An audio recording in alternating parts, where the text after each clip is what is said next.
Gamepads has always been the most common thing for gaming. There are gamepads that are surprisingly high priced, and there are some that are very cheap.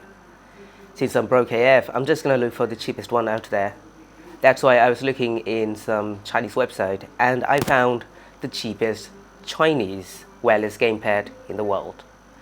Now, nobody likes a lot of wear and a lot of mess. That's why we're gonna use something clean, something good. That's why I'm gonna show you the cheapest Chinese wireless gamepad today, coming right up.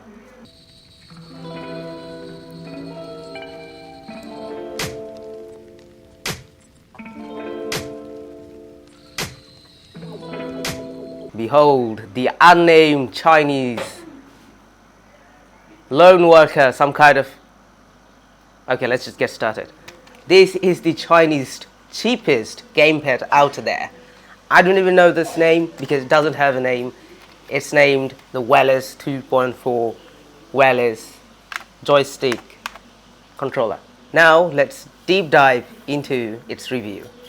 Now let's look at the controller first. The controller comes with a awful looking build quality and awful sounds in its joystick.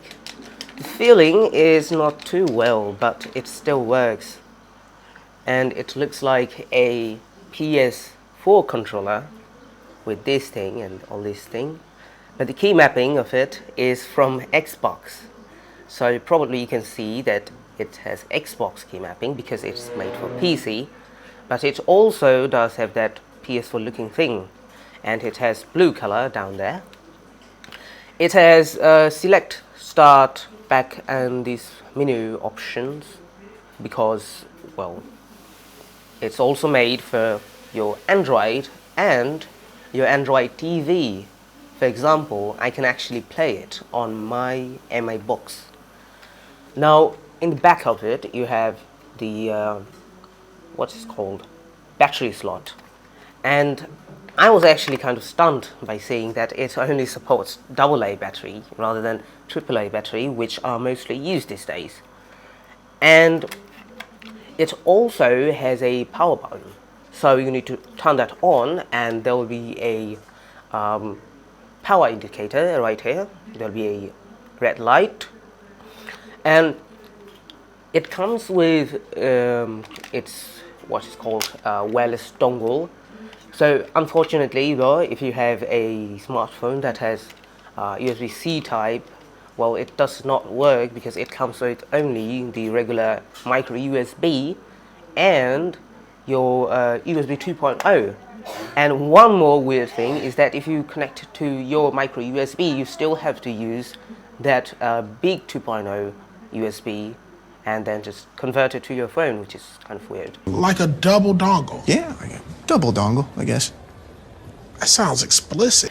And one thing about its build, well, it is insanely light. I kind of feel like it's light and it's not that big for my small hands. It still looks quite small, but the grip is quite nice and it does not have any vibration of what it's called vibration motor inside it.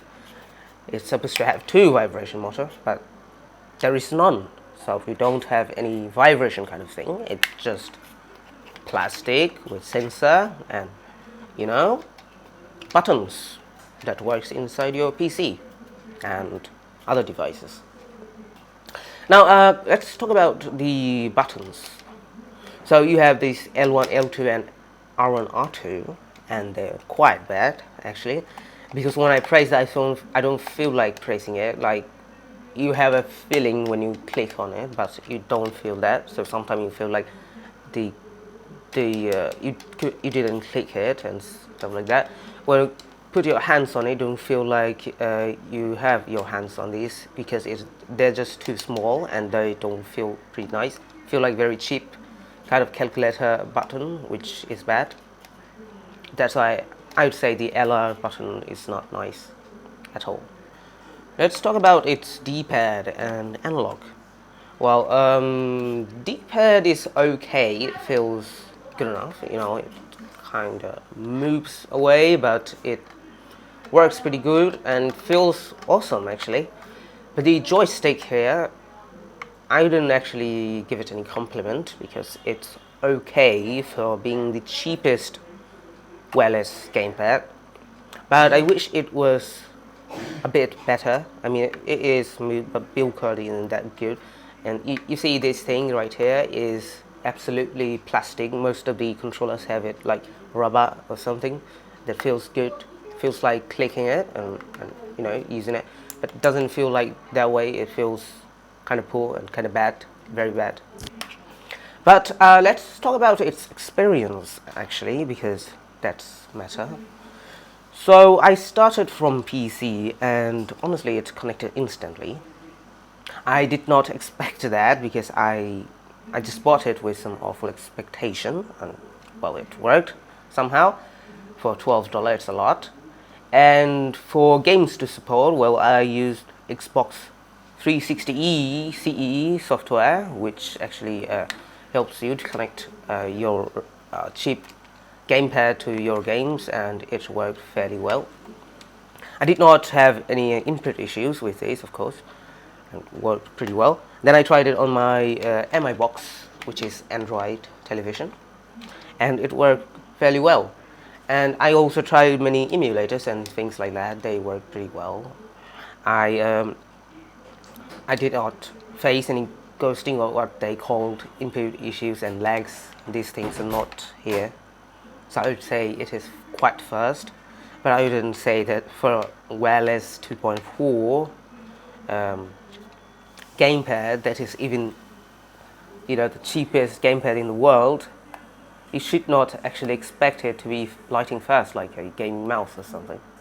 So this is for those family kind of use. If you want to play some Mario Kart or something like retro game, or your favorite Jump Force or Naruto game, well, this is the best out of there, because for $12 it is quite good. So that is it for the cheapest Chinese game controller and whatever you call it. That's for the review. I hope you like it. I hope you really subscribe this channel, and I will see you in the next one. See ya. Also, the buying link is in the description. Check it out.